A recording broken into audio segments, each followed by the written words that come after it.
a good entrepreneur realizes that entrepreneurship really is about the expression of yourself. It's the ultimate platform of expression, self-expression. It's an opportunity to put out your unique thing to the world. I thought entrepreneurship is about making money, about getting rich. That's a bad entrepreneur. Welcome to the Your Seat at the Table podcast with your hosts, Idea Monkey Mike Michalowicz and ringleader John Tobin. We're two founders, a serial entrepreneur and a billion-dollar operator, who talk to leaders about how, when, and why they made their most pivotal decisions in life. Join us as we share wisdom, mistakes, and a few laughs, learning from the brightest minds in business today. Mike Michalowicz is with us. Michael, you're a professional podcaster. How many episodes have you done? Just like as guests? No, like you have your own podcast. You've had it. So combined, how many have you been a guest? How many have you done? Is it hundreds? I've recorded on my own probably about 150, but I was canceled after 2, so they're just archived. Like I never made it to air. Wait a minute, I've listened to your podcast. It's good. Yeah, you probably listened to episode 1 or 2. Oh my God. I thought it was really good. I don't know what happened. Anyway, thanks for coming. I love that your LinkedIn profile has the phonational spelling of your name. Yeah. Yes. The phonational spellings. Phonation. How do you say that? Phonetical. Phonetical. Thank you. But phonational is even better because it's like you like that? Because it's phonetically different. So on my website, there's a phonational link that at the top left, you click on it. And this is phonational because it pronounces the name improperly on purpose and starts iterating. So if you click on it, it's like, some people think it's pronounced Michalowicz, but the real name back in high school was Michalowicz. Push again. And you keep on hitting it and it starts like bastardizing my name. And so some people have been on my site for like a good 3 minutes just listening. Just messing with it. All right. So for people that don't know Mike, you ought to, particularly if you're an entrepreneur or an author. Mike, would you describe yourself as a starter or a finisher in business? A starter. Yeah. So you've started how many businesses? More than half a dozen. And, and those are ones that actually, like, you probably had 4 or 5 in high school and then grade school, and then you got out of school and you've built and sold how many businesses?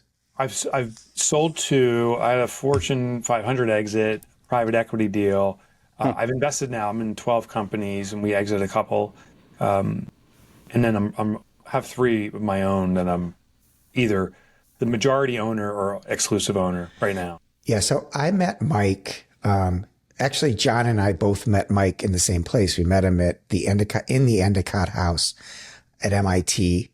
And we were both part of Birthing of Giants that then became Gathering of Titans. So my first day of BOG, which was supposed to be a 3-year program, and our class has made it go more than 20 now.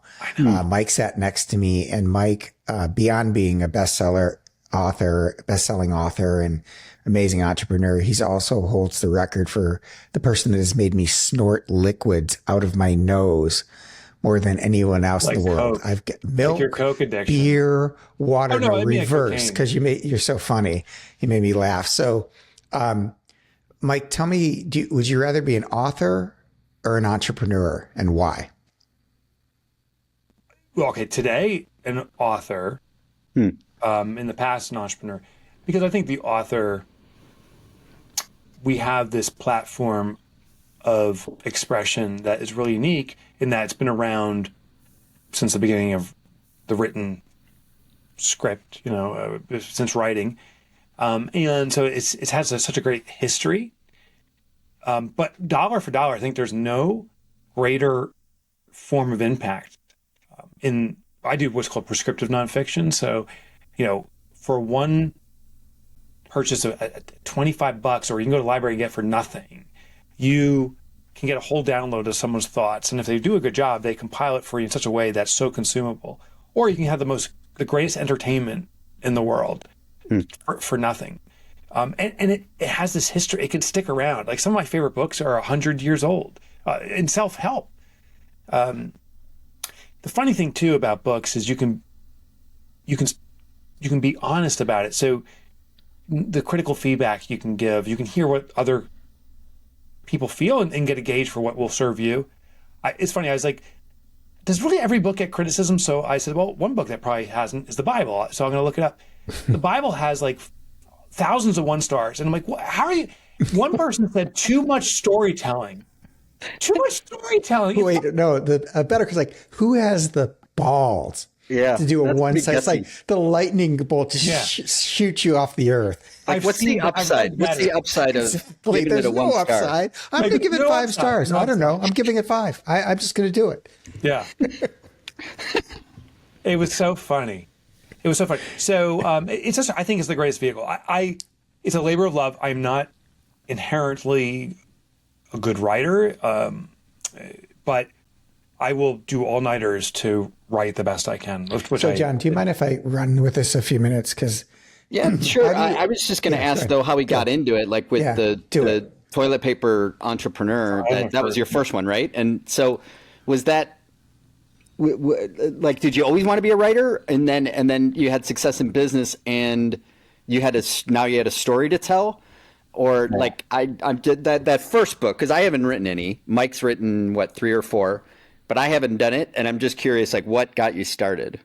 In part, I got it attributed to Vern Harnish. I mean, we were in that group. He's like, he was telling people, write the book. Me too. Write the book, I didn't always want to be a writer. I didn't always want to be an entrepreneur. Like, these paths I took were unexpected. When I graduated school, I said, I'm going to get one job for one company and get a pension. That's what I grew up under, and I couldn't get a job, so I became an entrepreneur effectively. And then when I've sold some businesses, I think the interesting part of my CV was bottoming out. It happened during GOT, 2008.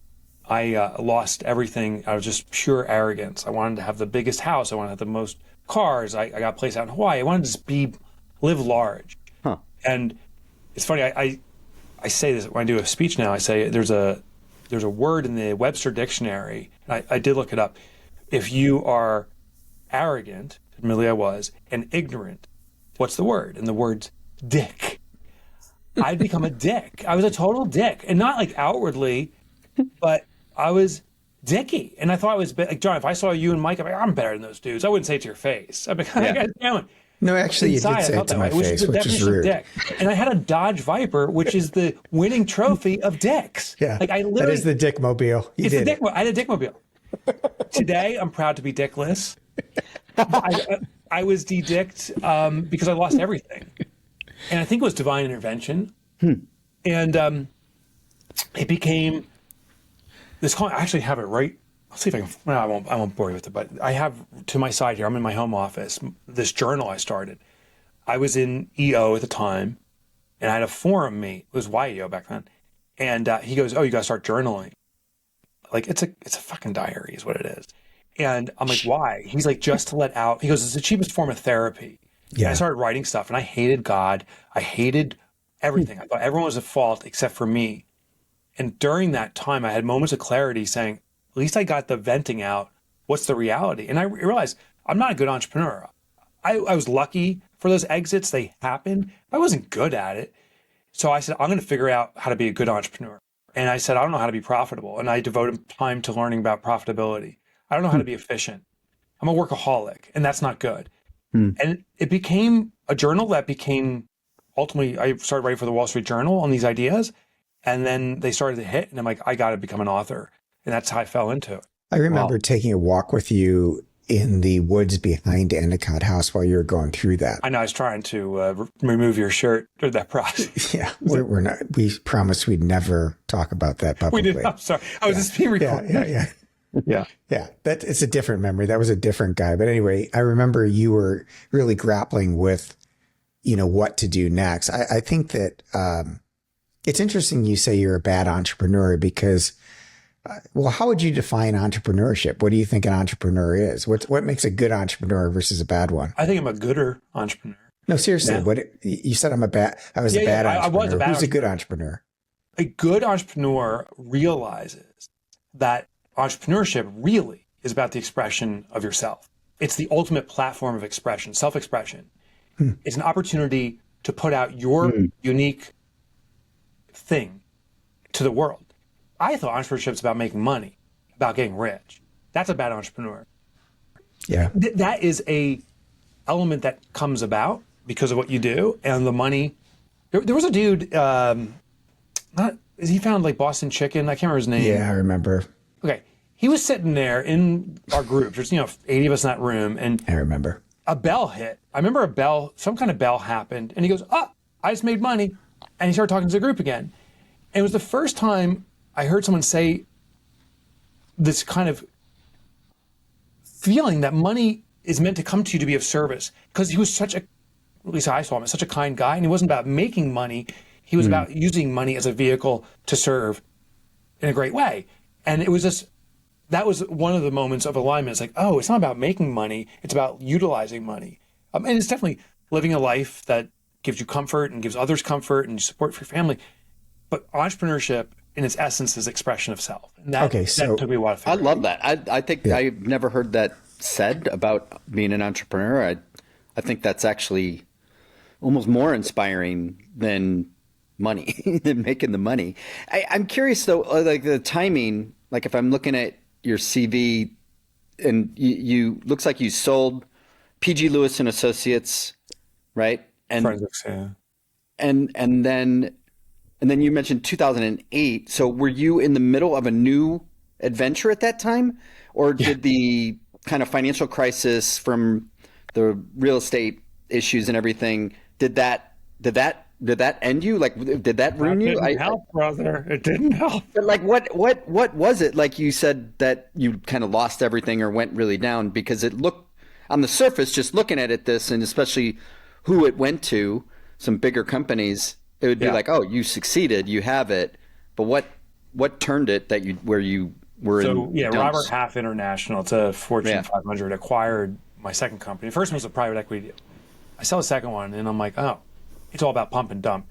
So, like, excluded from the CVs, those companies were never fiscally healthy. They were growing fast organically, but it was a cash flow game, like borrow from Peter to pay Paul. I gotcha. Then I said, well, everyone becomes an angel investor. Once you build and sell and you know how to pump and dump. So I started doing angel investing. I had no clue what I was doing. I was like, oh, here's 50 grand. Here's 100 grand. I'm in. Yeah. I think I started. I invested in 10 companies, and none of them, these were like college kids. These were just people doing whatever. There was nothing viable about it. You thought you were Midas, One of the guys came to our session. Yeah. It was Paul Scheider of Hedgehog Leatherworks. Yeah. That was the only one that had potential and legs, but ultimately he decided to close it. I remember that. And then, so angel investor, didn't know what I was doing, spending money like this was my new lifestyle standard, like I'm going to make $1 million every single year, and just arrogant. And I needed that. I needed that as a reset. It was effing horrible. I went through depression, started to drink. It was a shitty period. You started to drink? There's a poem about, 2 footprints on the beach, and then it becomes one set of footprints. Well, that was Mike Michalowicz rubbing oil over my body. And I'm standing there on my tippy toes. That's why you can't see my footprints. That's how bad That's beautiful. I always wondered what that poem was about. This whole time I've been totally misreading it. Yeah, a lot of people think it was like a religious thing and caring. Yeah, no. I thought it was about God. It was about some guy from New Jersey. Yeah, so oiling up another dude. Yeah, I've heard you talk about how your daughter came down with a piggy bank. Yeah. And said, I got this, I'll take. And that must have been heartbreaking for you that she wanted to rescue you. That feels like the bottom. It was. I think humor is like my defense mechanism, and maybe it's not even good humor, but I joke around things because they become uncomfortable. I'm like, oh, this is a way out. Yeah. But that was almost the rock bottom moment. So what happened was I came to my family. We lost our house. To tell my wife and my 3 children we're losing everything, because I had been lying to them by omission, saying everything's okay. My wife was suspicious. So I was not like myself, but I just saw the bank account dwindling, but couldn't accept it. I got the call from my accountant. He's like, dude, you're done. He's like, we got to declare bankruptcy for you, or liquidate your remaining assets, but you're done. And I liquidated the remaining assets. The cars are gone, lost our house. And our neighbors knew the circumstances vaguely and just said, hey, we're going a sabbatical to Europe to do work. We need a house sitter. They gave us a house. And that's what got us through the next year and a half. Stayed in our town. It was shameful. My daughter, during that time, when I told my family, ran up to her room, grabbed her piggy bank, and she brings it to me, goes, Daddy, I can pay our bills. But the rock bottom moment, while that was the most shameful moment, was probably over the next few days. It wasn't like you bounce back, like, I've got this. I started to booze hard, like for medication, not for pleasure, like to be numb. Yeah. I remember falling asleep and saying, I just hope I don't wake up. I just hope I don't wake up because it's too painful to wake up. And that's not a suicidal thought. That was just, it was better to be unconscious than conscious. And there was this floundering for a couple of years. Like, what do I do? But it was funny. This was a defining moment for me. And I tell aspiring authors this too, was there's this question that bounces around that says, if you have all the money in the world, what would you do? Right? Which is a great question because it gives you freedom. Like if you didn't have financial worry, there's a counter question to it I found. If you have no money in this world, what do you want to do? And when there's alignment between all the money in the world, what would you do? And no money in this world, if it's the same answer, that's called a calling. And I said, if I had all the money in the world, I think I'd be an author. I said, now that I have no money in this world, what do I want to do? I'm like, I got to be an author. I'm like, oh my God. That's what you told me. That's actually what you were saying while we were walking in the woods. You're like, I think I'm just going to start writing and be an author. And you'd already written, but you had like, I'm going to really, I remember you saying, yeah, I just messing around. Now I'm going to get serious about it. And you kind of turned your guns in that direction. And like all that energy that you had used to start your previous businesses was poured into writing. So what makes a great book? And since you've done this, I want to hear, I'm sure there are a ton of people listening to this who are like, I've always wanted to write a book, but it feels too hard. And you've done 7 or 8. I'm sorry. Yeah, for not 9, but who's counting? Yeah. But those first 2. So anyway, right. 7. You can't even count those. So you gave me a piece of advice. I'll see if you remember what it was. This is how you make a great book. But in your estimation now, after having done it a few times, tell me what a great things. Yeah, good. First element is there has to be, at least for me, an identity shift. I was an entrepreneur who wrote a book. Yeah. Then there came a day that I am an author who happens to be an entrepreneur. I call it the Uber test. Next time you're in a car and the Uber driver goes, hey, so what do you do? What is your instinctual response? Mine used to be, I'm an entrepreneur, a business owner, blah, blah, blah. I'm a dancer. I'm a dancer. Like, here's my oil. Then I had a moment where the Uber's like, what do you do? I'm like, I'm an author. He's like, oh, I've never had an author in the car. What do you write? Once that's your definition of who you are, there is, in my opinion, this shift that happens. Like you have to, there's no greater force than complying with the identity we give ourselves. Yeah. I say I suck at math. I won't study math to prove I suck. If I say I'm an author, there has to be this compliance with that label. So that was the first thing. That happened with my second book. It was called The Pumpkin Plan. The other thing is an author puts their soul, every ounce of their energy into writing the greatest book that they can in that moment. And then when the book is out, they put their soul into getting the word out relentlessly, like a marketing machine. And I think authors miss that second part. Some of them miss the first part. They're like, oh, AI can write the book for me. Yeah, I can write a really good basic book. Yeah. It can't write a world-changing book. But even if an author does that, they just sit there and say, why isn't everyone running to my door? Why isn't it selling on its own? So I devoted myself to writing something I truly felt was exceptional at the time and then marketing it exceptionally. Those were the 2 big elements. That was your innovation, right? Your real innovation was you had experiences like I did that publishers they're like, yeah, we'll publish you, but then they did nothing. They that's true for every publisher. Yeah. So you were like, well, this is bogus. I'll make a business out of making sure that my people actually know that I wrote a book, right? To the point where, if I understand it correctly, publishers came to you and said, can you run our marketing for publishing? Yeah, that's true. Penguin came to me. So I published 6 books with Penguin Random House. And they came to me and said, we'd like you to come in and teach us how to market. That's awesome. I did. Wow. And they're like, that's not how you market. I'm like, okay. I'm outselling. So my publisher, my contemporaries, Simon Sinek, and we share the same editor. I would run into him at the studio, or at the offices when we used to go there. Seth Godin.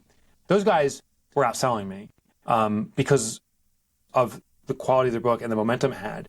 But the other 500 people with with that same imprint were underselling me. So I was one of the top 10 in the imprint. And I don't know if that's still the case. And they're like, how are you doing it? I'm like, I'll tell you, like, that's not how you market. I'm like, okay, well, this is how I market. So it was just too guerrilla for them. Okay. Yeah. Yeah. Yeah. I actually started my own imprint. That's tell the story. I'm sorry to interrupt you, but I want to hear the story about how I think it's a great story where there were bookstores that weren't carrying your books, so you sent people. You know the story. You tell it.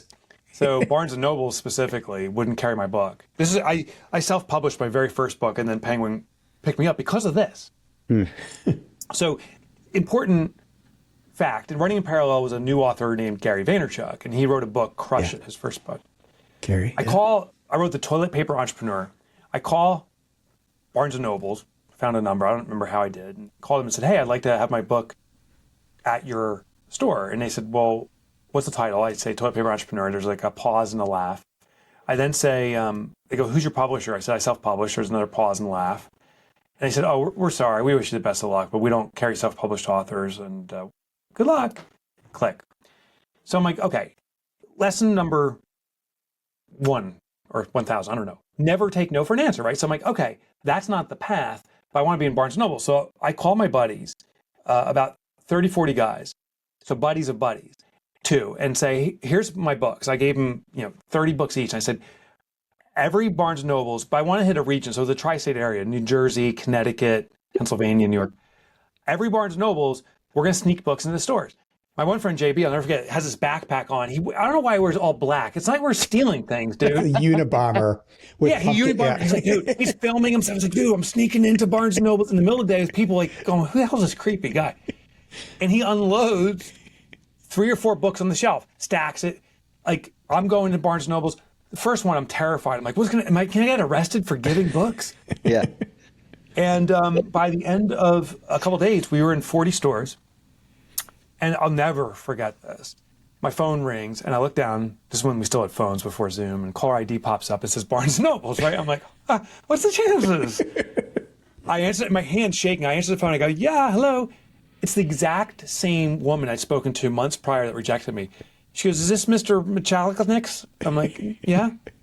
She goes, we have a problem. And that's when I really start shaking. I'm like, what's the problem?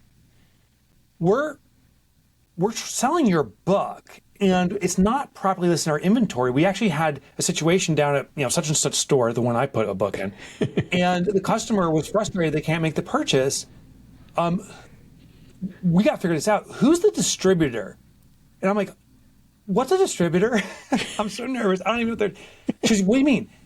She goes, here's the deal, Mike. We need 3,000 units in the tri-state area tomorrow, and you don't know who your distributor is? I'm going to get you a distributor. We'll have them within an hour. An 18-wheeler next morning appears at my house where I had my books, picks up a skid of books, and 1 week later, I'm walking in the store, and there it is at Barnes & Noble's on the end cap, Crush It by Gary Vaynerchuk, Toilet Paper Entrepreneur by Mike Michalowicz. I went on to sell thousands and thousands of books of Toilet Paper Entrepreneur, and that's when Penguin called me and said, who are you? Wow. We like to publish with you. Are you the guy? That's amazing. You can tell the truth here. This is truth-telling time. You mentioned earlier in this talk that the store that you put the books in was the one that was calling and saying, we have a problem. Did you go in there dressed as an angry woman and demand that they sell you that book? Was that you? Are you the one who did a hissy fit in the middle of the store? I came in and like, this is nonsense. I just came to purchase this book and it's not available? It's in my hand. No. Where's the manager? Where is the manager? Sue somebody. Sue somebody. And that's how I did it. And so one that's store. Like, what is happening on this podcast? I took lipstick and I smeared it up the side of my face. This is nonsense. And I looked in the mirror and I go, You're pretty. You're pretty. They really like you.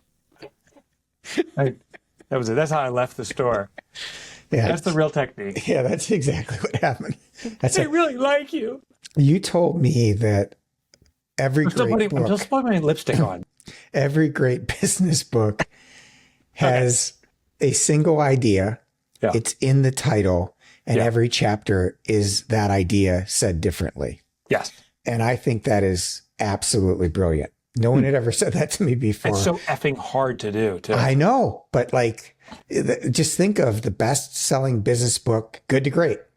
Good to Great. That's the title. Every chapter is how to become good to great. Yeah, Good to Great. Start with Power of Habit.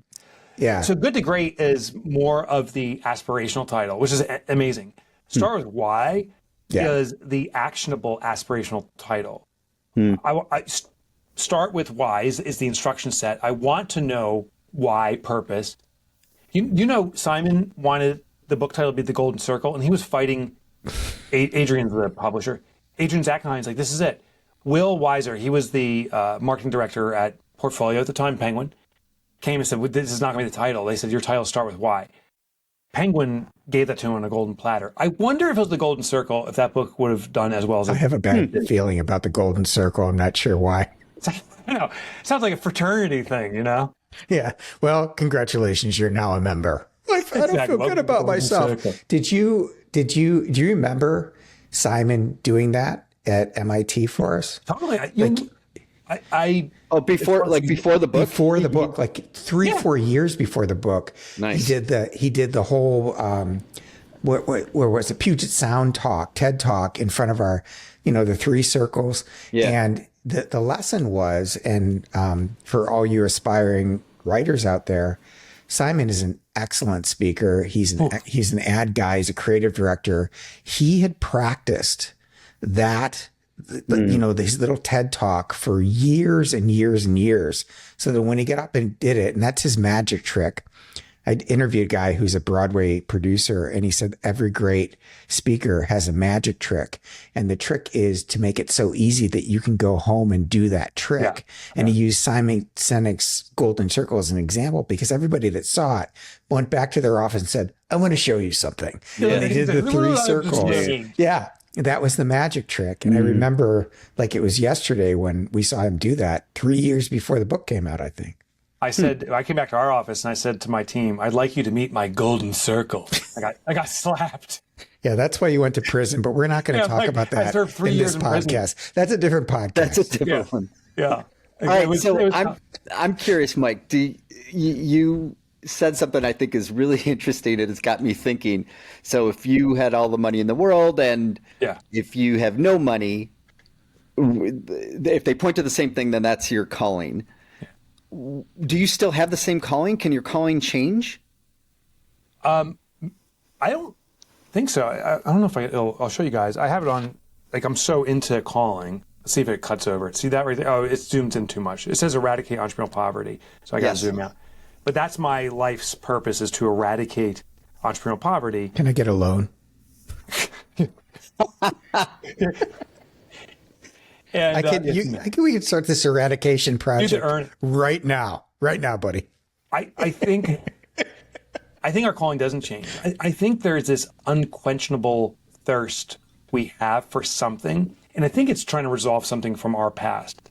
Sometimes trauma, sometimes a childhood dream or something, but it's something I can't resolve for me, and therefore I must stay on this quest. So I believe what we teach is actually what we need to learn. This mission to eradicate entrepreneurial poverty is all the struggles of entrepreneurship. Okay. Sacrificing family, not having money, soulful draining. And so I'm just trying to resolve that for me. So I think once you have a calling, I don't think it ever goes away. Is that ghost still chasing you, Mike, or do you feel like you're past it? No, it still chases me. Yeah. How does that look when it's a positive impact in your life versus tell me how it's negative? Negative is this perfection syndrome, you know, and then joke my way out of it because I'm uncomfortable, but it's a perfection syndrome.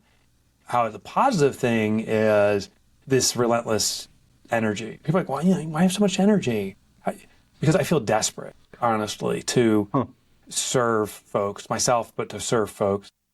I just did this is a big reveal, but I have a television show. I just got signed up to host. We just filmed 6 episodes. Oh, congratulations. You were working on something like that 10 years ago and it didn't go, right? And the big thing was I finally said, you know what, if I seek this, it's not for me. It's got to present itself. And sure enough, a major company reached out and said, we want you to host a TV show. Oh, that's awesome.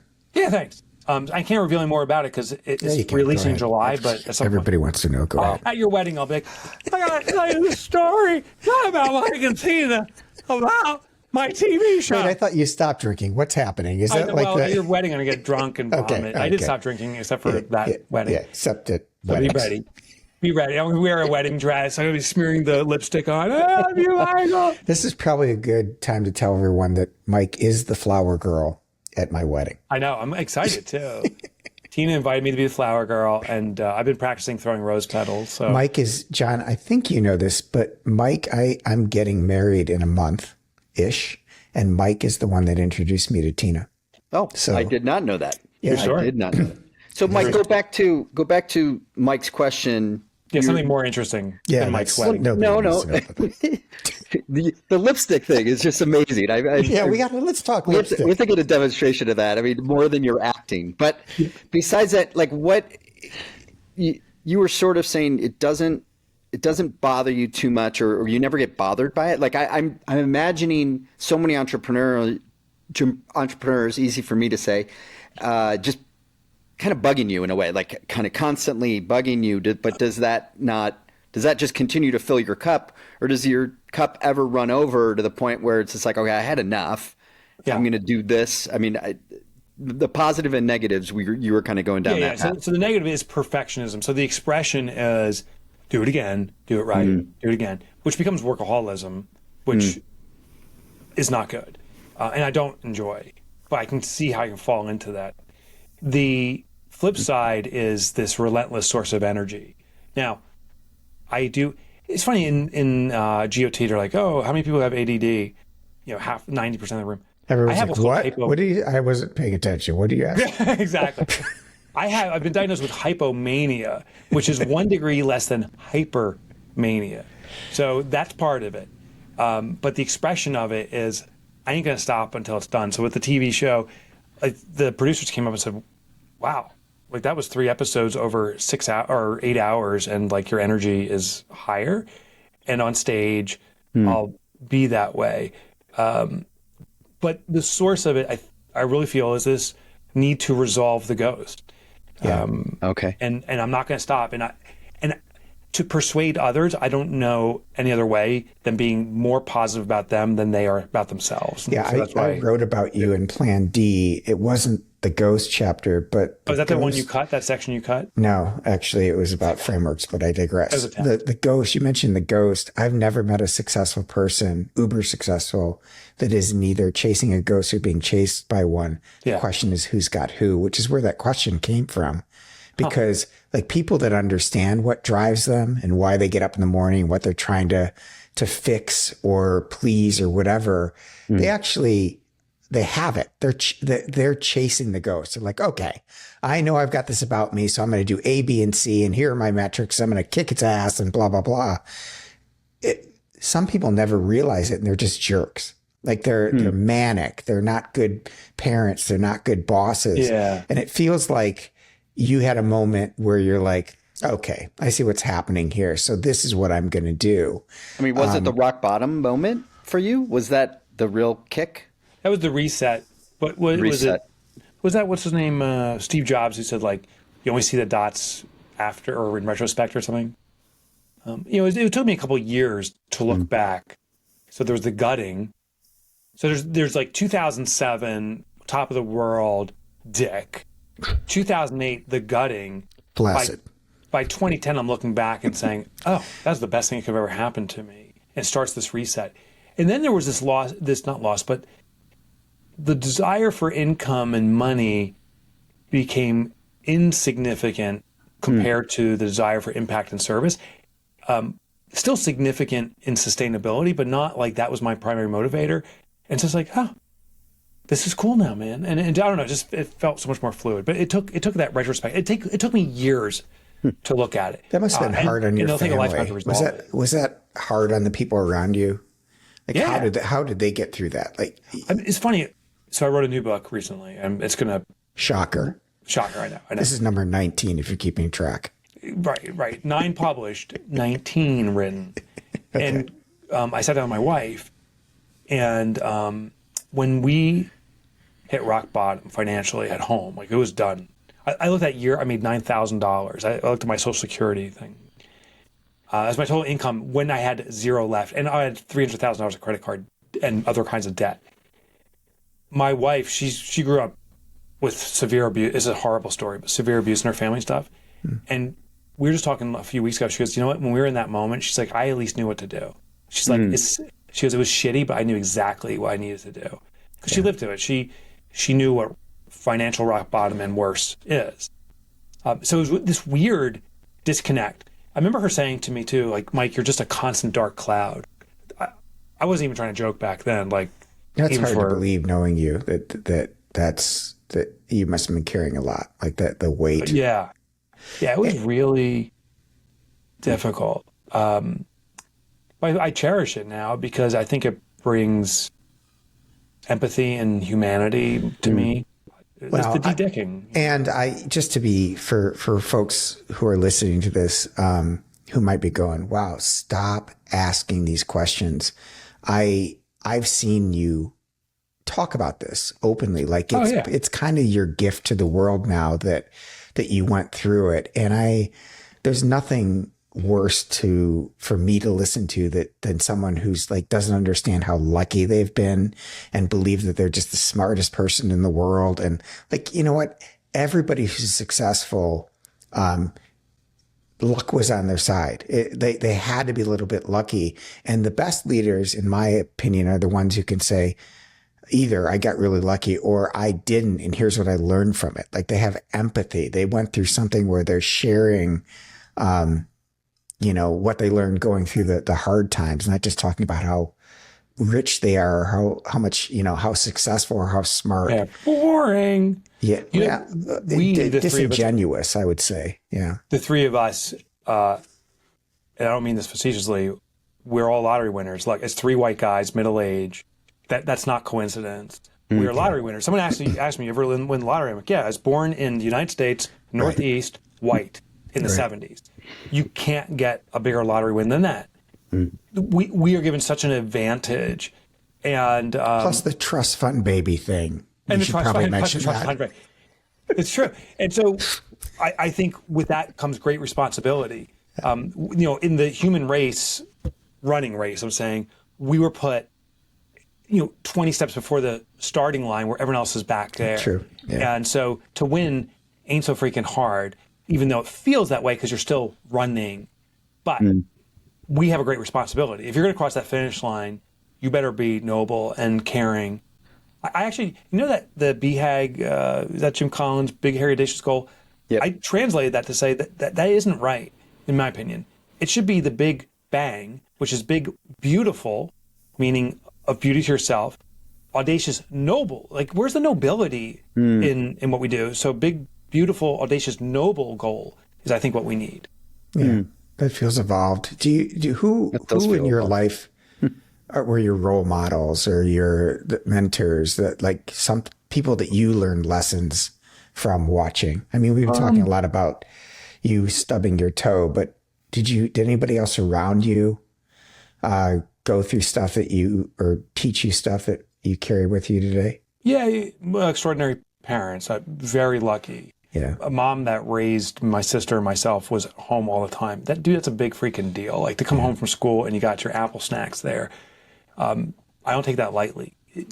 There was love at all times. And then, what you receive, you reciprocate back out. So I feel I love on not just my family, but the people that I have the privilege to serve. But in the business aspect, there was this guy, Frank. He was my first business coach before business coaches existed. I remember him saying to me, I asked him, I said, and he's, of course, Italian from New Jersey, because everyone is. This is going to sound better when you do his voice. I'll do. I'm building toward the impersonation. And I asked him, I had a customer challenge. I said, what's the fix? He goes, I'll give you the fix, Michael. but before I do, I want to tell you, don't listen to my advice. And I said, why? He goes, because I'm not your customer. I'll tell you what I think, but it probably ain't right. And he just had this really observant way of giving me direction that's like, oh, of course. You know, a lot of people like to be the expert in the room when their title is expert or coach or whatever. And we're not. And he was the first guy to say, no, this is the way it is. And folks like him, John Jantz, I don't know if you know him. I know John. Duct Tape Marketing. Yeah. He pulled me aside once we did a keynote together. I was just building my career. He pulls me aside and he goes, Michael, you know, there's something you got to do. Wait a minute. No, is it the same guy? Yes. I do one accent. Someday, and this day may never come. My name is John Jansen. Here's what you got to do. Rub oil on Mike Michalowicz. He loves that. I do love that. He said, he goes, oh, you need to build a community, and how you do it is by making a membership organization. He coached me through an organization he made, Duct Tape Marketing. He said, do this. And so I made Profit First Professionals, and that became this really big, very healthy organization, and it has global presence now. I was actually just talking to someone in Australia before this, and they're talking about how our organization down there has been of service. It's unbelievable. So there's John Jantz.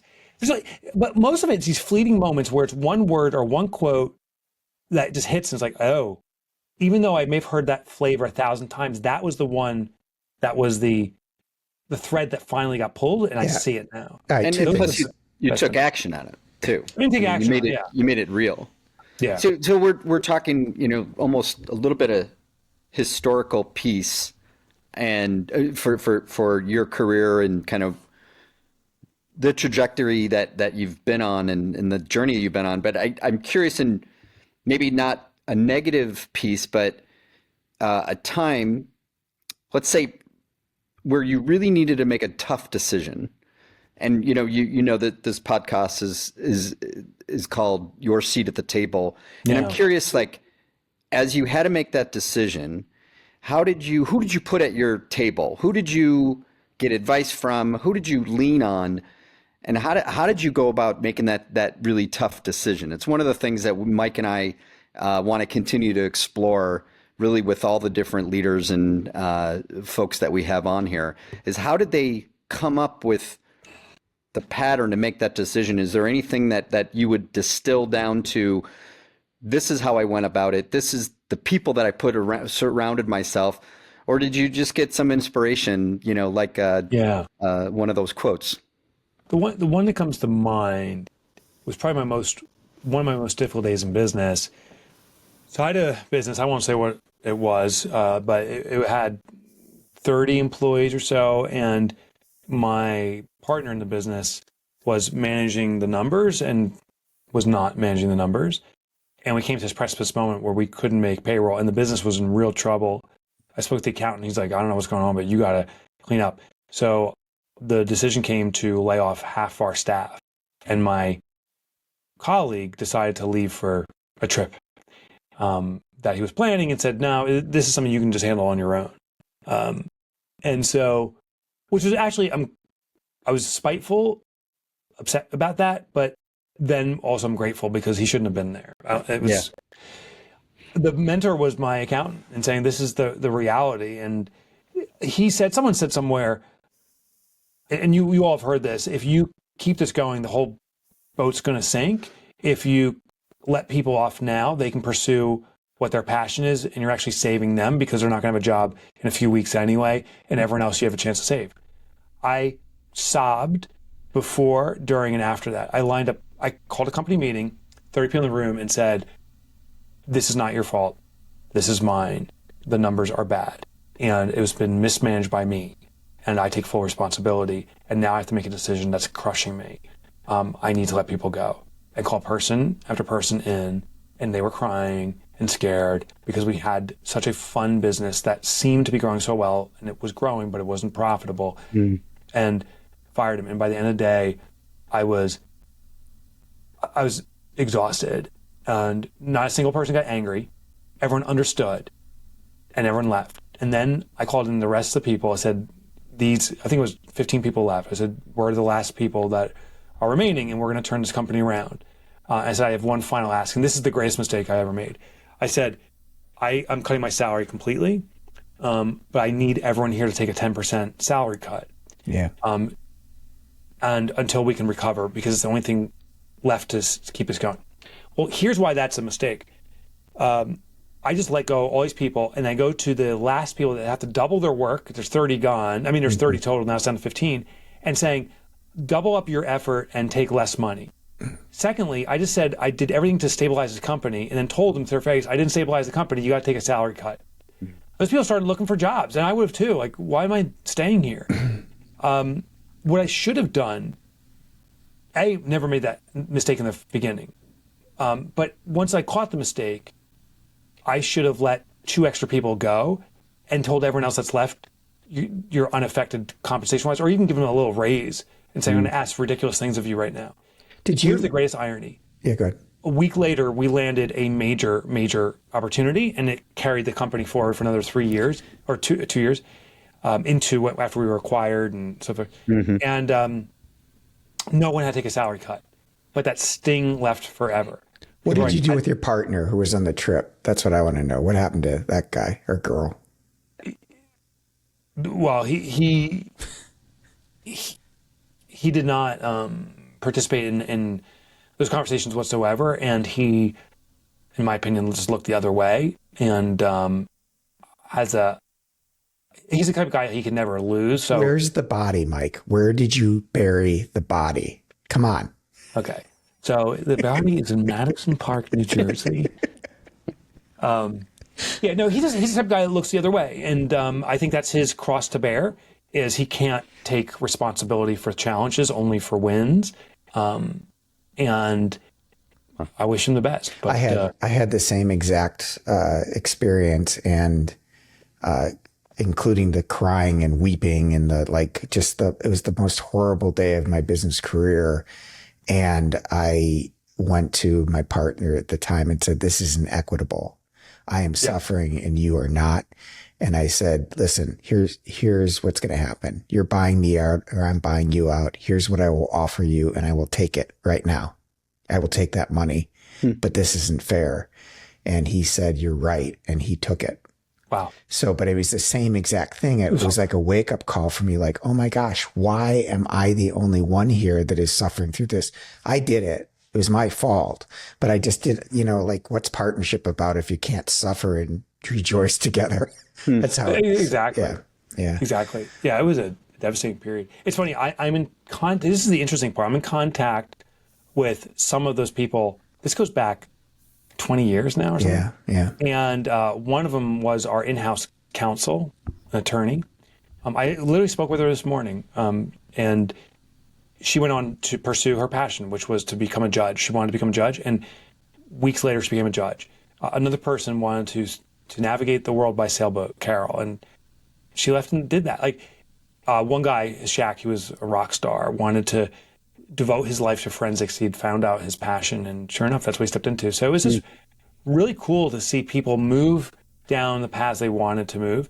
And I wonder in retrospect, if I somehow stitched it together for one more week, one more month, and just got by, if I would have actually compromised these individuals' opportunities in life. That's a great, and it's a great bridge to, I think, your seminal work to date. And I bet you like authors are like, no, I'm just getting started. I've got to you write something, you write this best-selling book, and then it's like, where's my next best-selling book? I know. Where's my next Oscar? Where's my next Grammy? I call it the Hotel California syndrome. Like, once you write the song, you better perform it at every concert, and you better write better songs. And it's really hard. Most people never write one, but, it's really hard. I think Profit First is an excellent example of how that story you just told is manifest in a simple idea. Yeah. That most entrepreneurs do exactly what you said. I'm not even going to take a check. Everybody else, you come first. Meanwhile, you're suffering. You're looking for a job because you're not paying yourself. What am I doing to myself? And the whole thesis is no, pay yourself first. And then with what's left over, run a company. It is such a simple and profoundly, incredibly powerful idea. Yeah. And I don't want to, I probably just did steal your thunder, but I think you just saw where it was born. It was born out of your own experience. Like, what am I doing here? Yeah. I don't think there's any new ideas on the planet, but there's new applications of really good ideas. So the envelope system, the pay yourself first principle, that's been around forever, but it's all been personal finance. I'm like, this has to be business finance. I think the most important thing authors can do, to your point, is to devote themselves to the one thing, but if they've lived through it, it transforms the book. I could talk to it, I think, on a theoretical or logical or educational basis, but once you've lived through it, there's an emotional connection. I just want to share, with the rise of AI, AI can write a book that teaches profit first, or anything I do, or any other author, because it's an amalgamation of what's already out there. But what it can't do is put the human emotion in it. It just can't figure that out. What I observed, a little history lesson, 1888 was the first public use of a camera.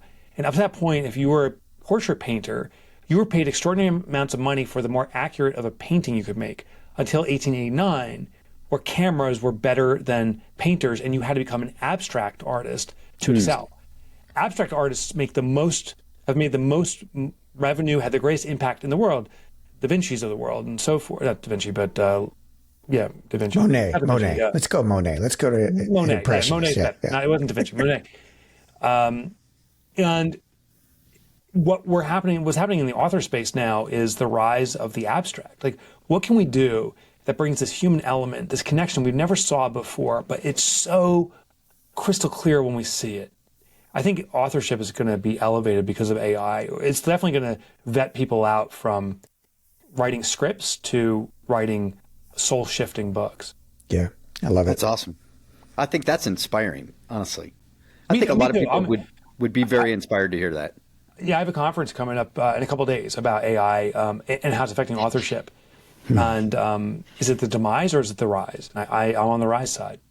No surprise. Yeah. Lots of rhymes. I do not denies. I'm on the surprise rise. I'm not going to be impressed until you can rhyme some kind of oiled up callback for the third time. Yeah, that's how we're ending. Yeah, it's good.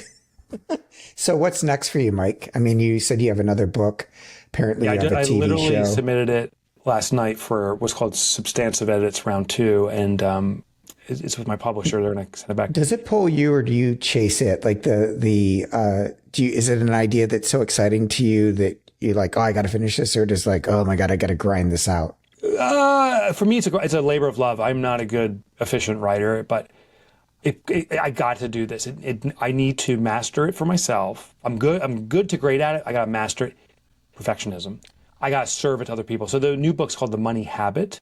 It's my first dip in the toe of the water of personal finance. And what I found is entrepreneurs that use profit first in their business and do well, but don't figure it out at home, the home leeches off the business, or vice versa.